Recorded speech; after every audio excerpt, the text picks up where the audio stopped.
talk about what that's Yes, gonna do? there is an ongoing project at NASA implemented by the Applied Physics Laboratory, APL, called Solar Probe, Parker Solar Probe.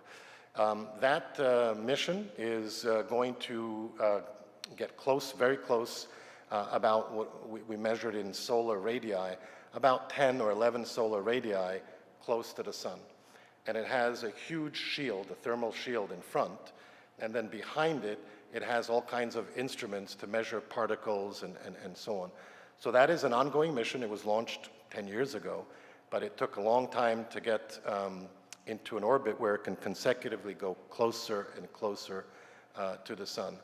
And I'll just maybe conclude to tell you that in the last 3 or 4 years of my career at JPL, I led a very exciting and personal project that I wanted to work on, and that is how to use the sun and the gravity pull of the sun to get extremely close to the sun, perhaps 3 solar radii, and carry with you a huge engine.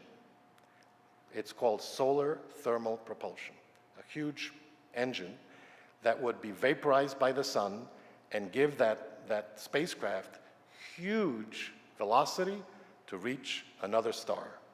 So this was published. I have published a few papers on this topic. It's called Solar Thermal Propulsion to reach interstellar medium. Oh, there's... So with today's technologies, to get to a nearest star would take closer to 1,000 years with today's technology. In the configuration that we were looking at, it would take of the order 100 years. Not bad. Thank you all.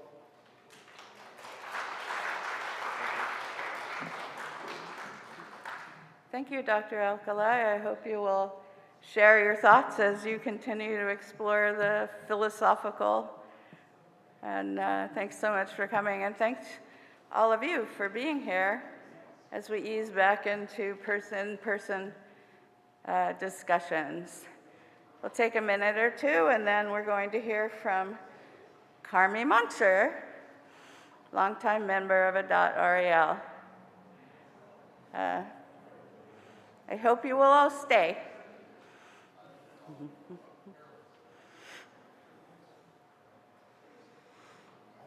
can get up and stretch for a minute. And to all of you listening at home, thank you for being with us also.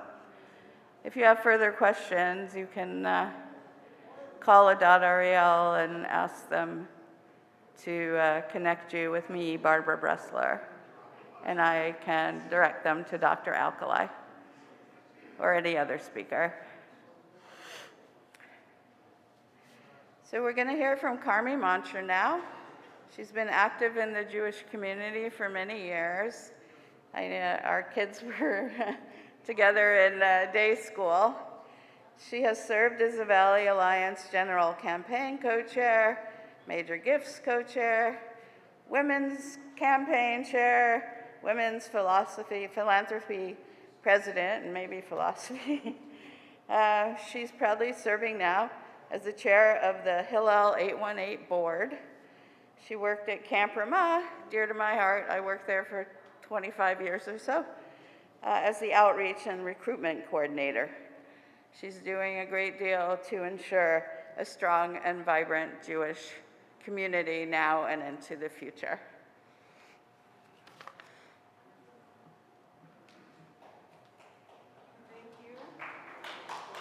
Thank you, Barbara. Actually, we were in Mommy and Me together, I remember, a long time ago.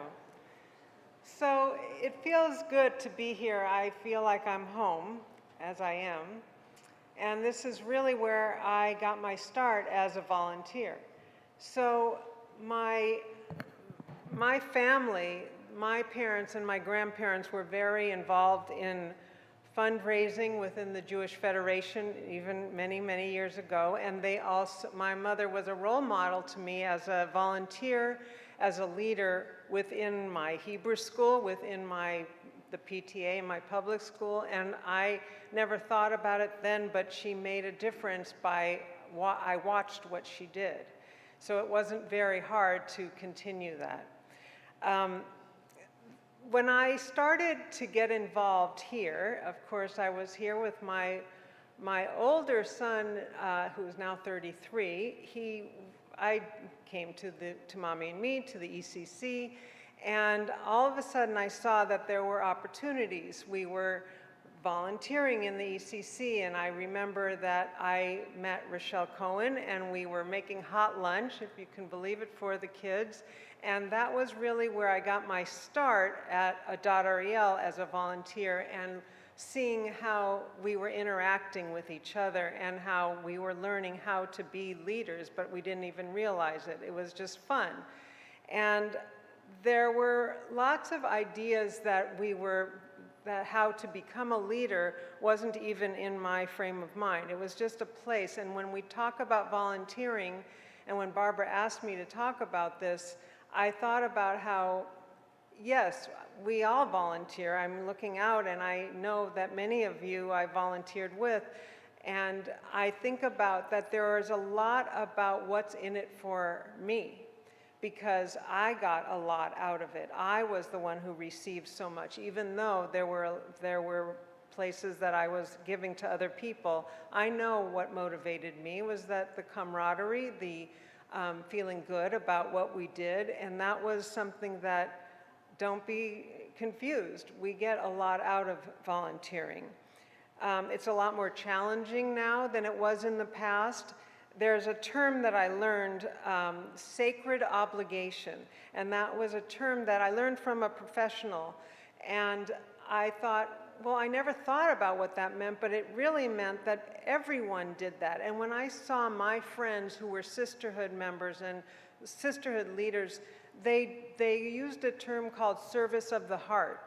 And they would volunteer because it was the right thing to do. This was their home, and that's what they did. And they were teaching me by demonstrating that. And I remember that there are very wonderful moments, but there's also times that that we're wishing that people would do this more. We want younger people to volunteer and to step up, and we're frustrated. But then I think about my friends and my sisterhood friends who volunteered before me. They wrote a cookbook. I mean, they cooked and prepared, and they served the Kiddushim. There were not professionals. We had, of course, Min was leading us, and Shirley Eisenstark, and all of these, and Paulette Zebrak. They were people who just dedicated themselves, and many, many more, and they just were there. They were never late. They were always there, and we wouldn't have had all that we enjoyed without them. But then it evolved, and we see that there are a lot more young people that are saying, well, and people work, and that's legitimate. You can't be everywhere, but we're doing this more with professionals are doing the work that volunteers did, and that's evolving. If anything I've learned today from Rabbi Alexander and Rabbi Schuldenfrei is adapting. And it's very easy to say, well, why aren't people doing things the way we used to do it? And I say that myself, but I realize we have to adapt to what is currently happening right now. And it's hard because it was so fulfilling that I want newer generations to feel what I experienced. I've had the honor to have leadership opportunities. I was sisterhood president, and that was a great deal of learning because it was all lay-led, everything we did. We didn't have professionals that helped us. We were supported by the synagogue, and we gave to the synagogue, but it was really the place that I learned the most.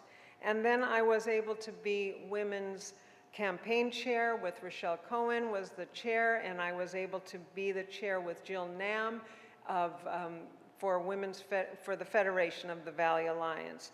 And I also worked closely with Paul Pepperman as the general campaign chair. So when I think about it, I'm saying names of people that many of you might know, but if you really want to understand, they all came from Adat Ariel. And I think there are great leaders from all different parts of our community, but it's very interesting to see the people that came from this community. I've worked closely with professionals, and they've taught me a lot, and I've worked with, and I say their names because they should be honored, John Magoulas and Carol Karansky, who have worked so hard to make lay leaders partners. They never treated us as just donors that they would pacify us and that you might think, but they treated us as partners, and we worked really hard, and they motivated us to do this work. So that happened, and that was an evolution. And then I did work at Camp Ramah as I was a paid person at Camp Ramah, and now I am the campaign. I work with John Magoulas, who's now at Camp Ramah, as development. And I only do what I do when I'm passionate about it. And the only reason I'm here today is because I never volunteered for anything that I wasn't interested in, and I don't think anyone could possibly do that, but it's because of the people that were surrounding me. And now I have a new opportunity. I'm the chair of Hillel 818, which covers CSUN and Pierce and Valley colleges with 6,500 Jewish students that go to these schools. And I find it really interesting because now I have a new professional that I'm working with who is in his mid-30s, and his name is Matt Barham, and I'm working with him, and it's a whole new generation, and it's a whole new outlook. And the board members might, many of them, be my generation, but some of them are much younger, and it's very, very different, and I see that we have to adapt. So I want to encourage people to volunteer, and I want people to not necessarily do what we did before, but to find a way to evolve.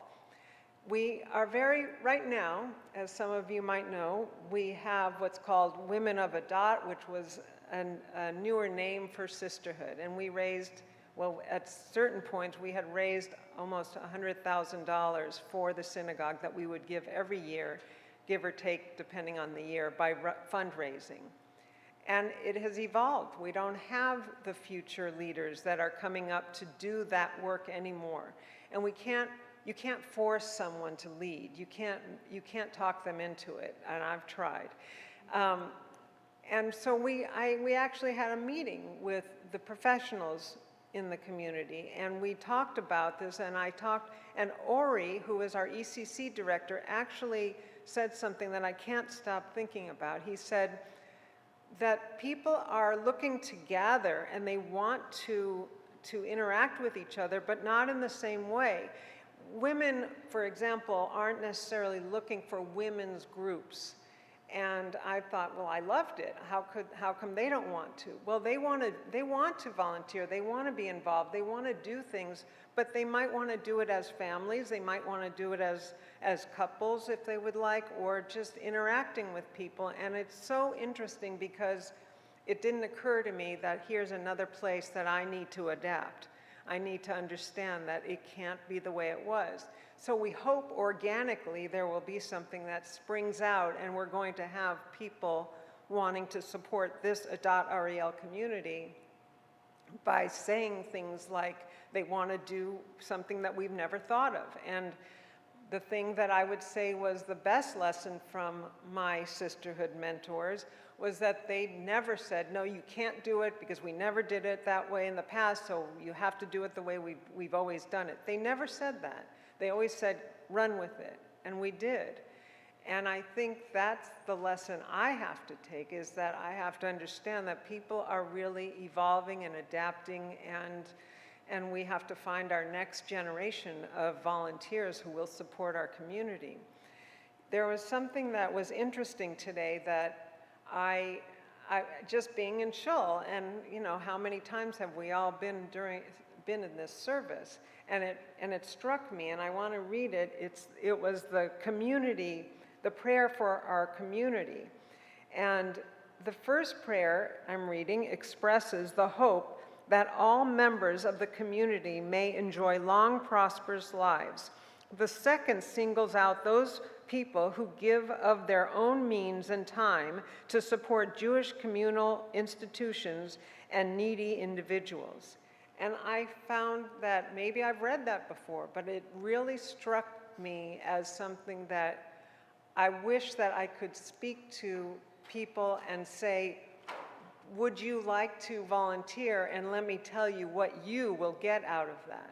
Because of course we know that volunteering helps others, but it really has a lot to do with how the benefits that we get out of it. So I don't have whatever it is, 40 minutes of things to talk about necessarily, but I would love to hear from any of you of ideas or insights of how we can evolve and change and adapt. Because without our giving of ourselves to this community, we won't be able to sustain ourselves. And yes, we can pay the most exceptional professionals, and we do, and we're lucky because we do. But I think that there's so much more to get out of volunteering and stepping up and being together. And I'm struggling because, as I say, I need to adapt, but I don't know what it is that will speak to the next generation. So that's my story, and that's my challenge.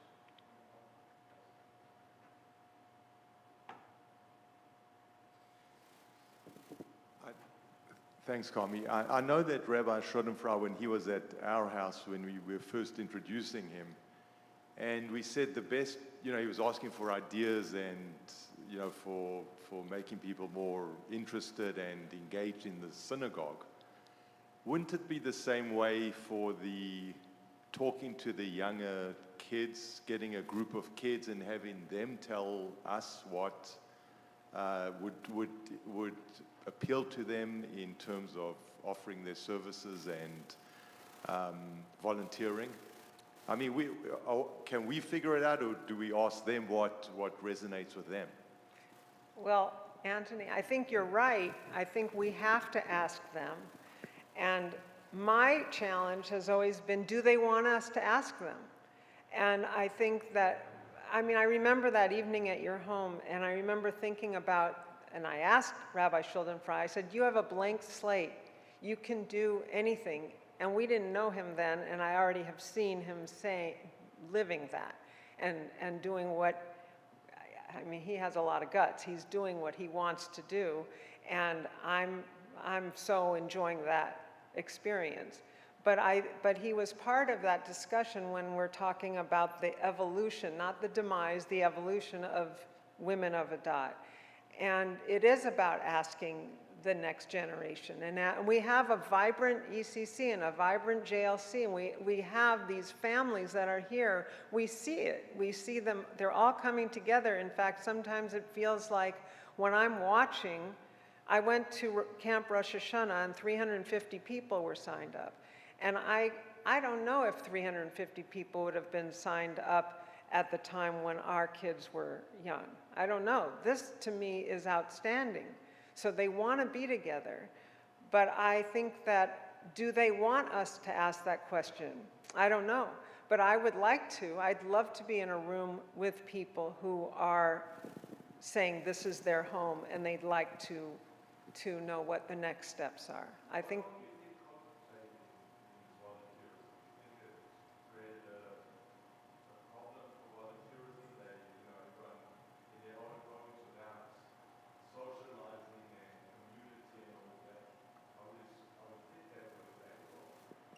Can you repeat that question, But I couldn't Karmi? hear the beginning of what you said. Wait, let Anthony. What I'm saying is whether COVID played a role in volunteerism. I would imagine the 2 years or 3 years that they didn't have the opportunity of community and all of that we almost forgot what it is to, be out there and volunteer. I think that COVID plays a part in every single thing in our life. But I wonder if the 350 people who signed up is a result of saying we miss each other. We want to be together. So I don't know. I mean, I happen to know a lot of people are watching services right now. They're watching this, they watch services. I was thinking about how, am I sad that we don't have an early service, late service, auditorium service, and all these other things that we used to have? And I'm wondering if we would ever know if there are so many people engaged in what we're doing, but just in a different way. I don't know. Karmi, I've done a lot of reading about volunteerism and organizations, and across the board, membership organizations are losing members, whether in every manner and type of organization, and particularly in faith-based organizations. What is happening is the Gen Y, the Gen X, whatever younger generations we speak about, are largely issue-based. They are not membership-based. So they are stimulated by supporting some organizational effort maybe, but not being a member of the organization. So they'll feed the hungry, they'll want to clean the beach, whatever the issue is, they are gravitated towards that. And with respect to the next generation of volunteers, it really is here already. The next generation is the seniors. Those are the people who have talent, skills, and time available. And while they stop their professional career, they have lots of hours available to put in, and we need to tap them. Mm-hmm. I think so. I mean, when we talk about, look, I say it again, the people that came before me, they worked very hard for many, many years, and they're still working, and I think that we should never dismiss our seniors. I mean, my generation and those older than me that really have the knowledge and the history, and we have to do that. But again, I wish that whatever the younger generation is, whatever age group they are, I wish they would know how meaningful and fulfilling it was for me to have learned from those that came ahead of me. I was very lucky and smart to be able to listen to them.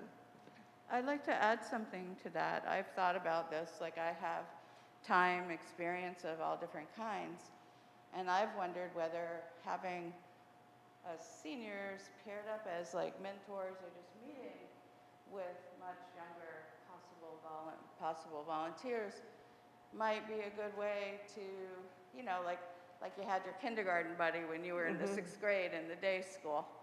So that's just one thought that I've had. Yes. I just wonder, and I know how things have changed from the generation that became before my generation, which was a little bit before your generation, in terms of women working. In my generation, we were working, a lot of us were working outside of the home, and it became harder and harder to give time to volunteer. No excuse. People in your generation worked and also volunteered, but I'm thinking more and more for my children's generation, they are working such long hours in jobs that are paying them outside of the home that they don't even think about the idea of giving volunteer time. So Marty's right. Those of us who are older have the time now, whereas the younger generation, I don't know that they have the time to give the volunteer hours that your generation did. So I think that's an important concern. Well, you know. I think that we should, as I said, never dismiss those that are right in front of us. And I think that Gary Wexler wrote a book, I forgot the title if he's listening, but it was about don't count us out as people that don't exist, as when people are looking for a new job and they'll say, well, they're not going to hire somebody of a certain generation. They are the people that have the knowledge and the stability and the history, and I think that there is a lot to that. I think that it's just about changing, and I think women worked. Of course, there is that dynamic that more women were volunteers than men, although I remember a lot of men volunteering during the time that I was, my kids were in school. And it's just a matter of you find what's interesting to you and you find the time to do it. But I think that young people have many more challenges now. Young families that they have to juggle and working, and they have to juggle getting their kids in every direction, as we all did. But I think the pressures are more for our kids' generation. But when we look at what the protests that have been out there right now, and we look at what people have been passionate about, whether it's abortion rights or Black Lives Matter or whatever it is, we see the people that are out there are really inspiring to me. They're young people that are finding their way of speaking to the world. And it is, I think what Marty was saying is that it is very specific. People are looking for specific things to care about. They're not looking for anything in general. But I think we have to still support the bigger picture and also focus in on the smaller picture.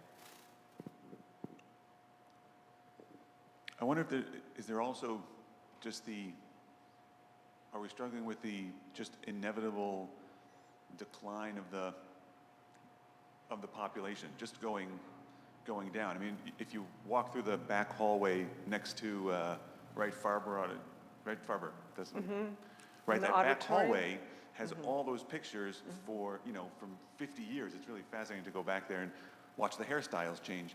But what also changes significantly is the absolute number of kids in the pictures, and it is going down significantly, right? To the last confirmation group sometimes will be 4, 5, 6, as opposed to you look at some of the numbers and there are 30, 40, and 50 kids sometimes in those pictures. And I wonder, are we getting specifically to this institution? Is that from a volunteer standpoint, is there just the struggle that sometimes we're not here? We're just not here, you know, and is it imparted, does it become something that one generation now really puts onto their kids as this is actually an important thing, and then they go, well, you know what, maybe it isn't, you know, and that becomes the big struggle. But are we just losing numbers? Well, I know, and I've noticed that, and I didn't grow up here, but I always learned about how when Dr. Jacoby was the head of the religious school, and there were hundreds and hundreds, and those of you who were here then, it was just something that it felt like they're talking about a different time, and I think that goes back to the parents of that generation would say, well, they would never be a Jew without joining a synagogue. Well, now we know that's not true, and that's exactly the challenge that we all have, whether it's volunteering or membership or engagement. It's about that we have evolved, and I don't know whether people are less Jewish minded. I think people have a lot of opinions, and we have young people who are very strong minded, I mean, in my own family, about their opinions of Israel. And even though I might not agree with everything, I might say, well, there's passion, that they do have that passion, but my kids would never be joining a synagogue right now. That's not what they're doing. They don't have families, but that wouldn't be a priority for them. And our parents and our grandparents' generation was, you wouldn't exist without joining a community. You do that, you send them to religious school. I remember feeling like I will never send my kids to Hebrew school because I didn't like going, so I would never do that. And I think that those smiling faces were the kids, when there were 50 to 60 people in those pictures, were the kids that their parents just said, well, this is what you have to do. And I wonder if our younger generation are saying, I'm just thinking, that they don't want to force their kids to do something that they don't agree with. So I don't know, and I think that goes for themselves as well. But you're a leader. I mean, I've worked with you, and you're a leader. So you tell me, why are people joining? Why are people, tell us what, and I do see some young people who are here that are leaders, and what would you say are the reasons? Because we're just trying to find out. You have to think about it. You don't have to, I don't want to put you on the spot, but it is a matter of we have people who are in the mindset of why you join and why your friends might not join. Do you want to answer? Yeah, I guess certainly the biggest change for this institution, I think, was the loss of the day school, right? It provided a very a concrete function for a large number of families, and I have to figure with the idea being that, well, if they were here for day school, they would stick in for membership, and their kids would stick in and become active members of the synagogue, and certainly so the loss of that, I think, cut out, I think, probably a significant reason for a good portion of membership to have come to adopt.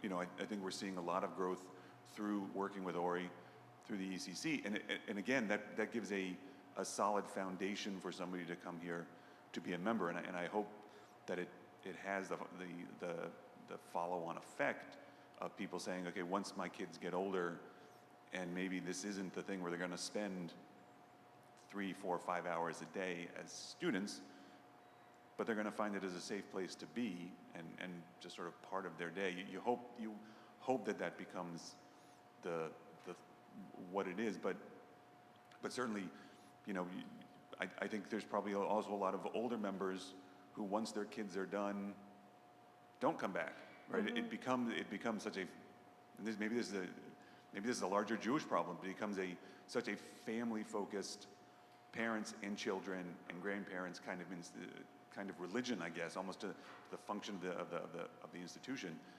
That becomes problematic. That when one generation isn't there anymore, you go, well, maybe the next generation doesn't need to be there either. Once my kids are done, it's not as much of a draw for me anymore, right? But both of my kids now are away at college, so they're not passing through this place as much anymore. They came here for Hebrew school.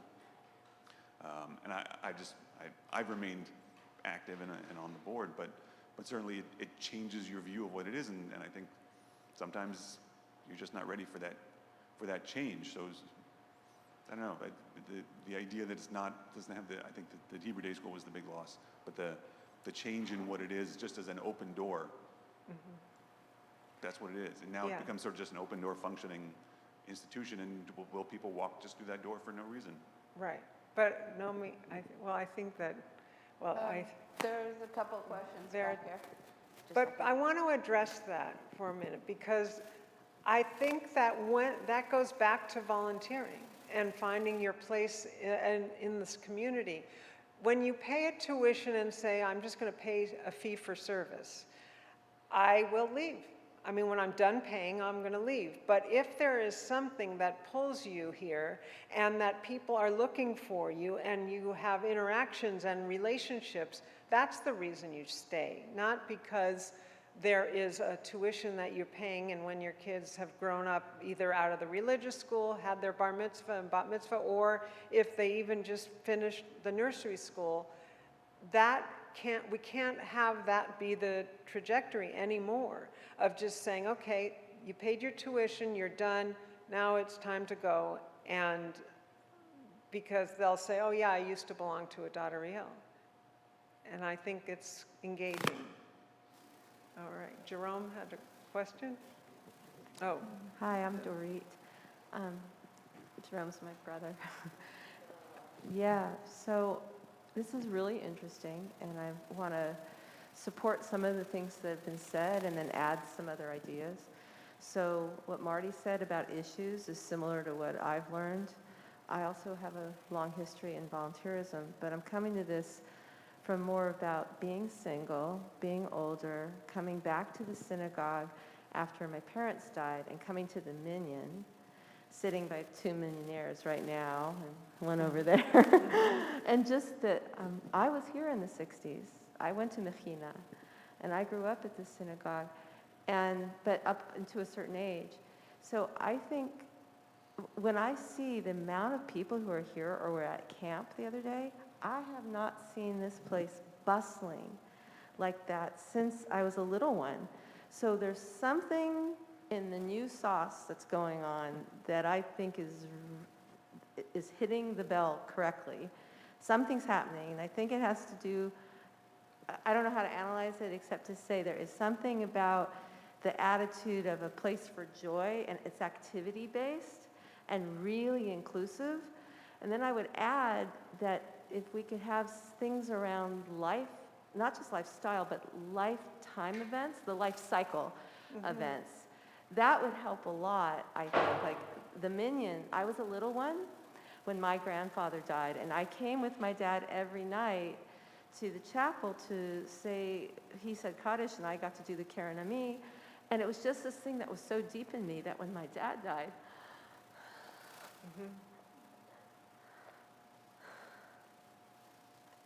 I wanted to make sure to come back here and do that for him. And these people that I would see every day just helped so much to have a place to just come and not have to talk about it, but because we were all together going through it, we could go through it together. So that's like a life cycle moment. That day when I was looking at all these people, I was like, wow, that could probably build the Minion. So, but it can't be forced. It has to be like introduced, or not has to be, but it could be. So that's the two things I'd say, a two-pronged thing of activities and issues like, Marty brought up, and then just life cycle thing. And then the last thing I'd say that I think is really significant is that we're all dealing with an issue that I didn't know there was another planet like Earth that has oceans. So this whole climate anxiety thing that really the younger generation has such a different perspective than when we were that age, because it's a physically different world.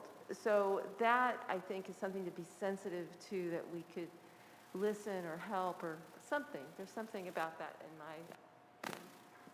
I think so. I think we have to listen. There is something that reminds me, though. It used to be about quantity. How many people? And that's the measure of success. And again, I referenced it earlier. For those of us that we had early service, late service, full auditorium and all of that, that was success, because there was a year where even the chairs were on the stage in the auditorium. And I don't know I don't think I'm right about that, of saying that was success. The success are the deep, meaningful relationships that we have. And I know what you're saying about the Minion. I've been to Minion and seen you, and I think about how that is a small community of people that support each other. But again, it's not going to happen unless you already have this as your home. And I think that, I don't know how, I think we do have to engage every generation to understand why we are here and supporting this place, but I think it's quality, and I think the quantity will come, whether that's a measure of success later, and it's evolving. But I implore to all of you that are sitting in this room. I mean, here is Rabbi Schuldenfrei and all the professionals. They're doing the work that volunteers used to do. They need us to step up, not to just enjoy it. And I'm not going to volunteer for everything. I'll enjoy some things without volunteering for that activity. But I think we all have to, the only way you get people to volunteer is you do it yourself, and then you ask your friend to do that. And that's the only way to build a community. Well, I mean, some changes are going to be demographic shifts. East Valley used to be more Jewish. West Valley grew. The base for this community changed, I think, with the way prices are going. Younger people are moving into the East Valley. So that's a possible thing that might be helping Valley Villages. Certainly, the average age is decreasing. But as far as someone was talking about the day school, I remember Eliana Yalkut here over a decade ago saying the issue, the day school is full. Many parents are Israeli as well. They want the children to have exposure to Jewish studies, to Hebrew, but Shabbat, not interested. AYSO versus the temple. youth soccer, said is